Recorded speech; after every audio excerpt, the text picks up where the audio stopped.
नाज़रीन खैरापुर में कराटो जा मुकाबला कराया विया। वधीक तफ़सील खादिम जूने जो जी हिन रिपोर्ट में। नाज़रीन खैरपुर में टेक्वांडो जूं रांदियुनि जा मुकाबला थिया आहिनि, जंहिंमें ख़ासि करे स्पेशल जेके रांदीगरनि ॿारड़ा आहिनि उन्हनि हिसो वरितो आहे। अचो त उन हवाले सां ॿारड़नि ऐं जेके इन मैनेजमेंट आहे उन्हनि सां ॻाल्हि ॿोल कयूं त छा पिया ॿुधायो। वाहिद स्पोर्ट ऑफ इंटरेस्ट का जो है इसके नेशनल इंटरनेशनल ओलंपिक में ये खेला जाता है। आज हम पैरा टाइकोंडो सिंध पैरा टाइकोंडो की जानिब से हम ये टाइकोंडो मैचेस करा रहे हैं। वी आर मिस्टर केवीटीसी को स्पॉन्सर करिए पूरे को, और आपके इंटरेस्ट में यूं इसको लाए गए कि लोग ज़्यादा फायदा उठाएं टाइकोंडो से। तो मैं मुबारकबाद दूंगा खैरपुर को भी, और मैं साथ साथ मुबारकबाद दूंगा सक्कर डिवीजन को कि जिन्होंने इतने बड़े लेवल के ऊपर ये प्रोग्राम ऑर्गेनाइज किया।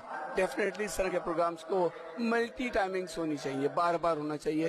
तमामु बहितरीन जीअं तव्हां पाण आया हो, माज़ूर ॿारनि जो प्रोग्राम आहे। हिन में ऑल सिंध खां टीमियूं अची चुकियूं, जंहिंमें कराची, मीरपुर ख़ासि, हैदराबाद, सक्खर डिवीज़न, तंहिंमें खैरपुर जंहिं ऑर्गेनाइज़ करायो आहे। हिन खां अलावा लाड़काणा सभिनी टीमुनि माशाल्लाह पार्टिसिपेशन कयो आहे। माशाल्लाह प्रोग्राम हली रहियो आहे। तव्हांजे साम्हूं आख़िर में क्लोजिंग सेरेमनी थियण वारी आहे। असांजो मुतालबो इहो ई हूंदो आहे हमेशा त असांखे गवर्नमेंट सतह ते काई बि सपोर्ट न मिली।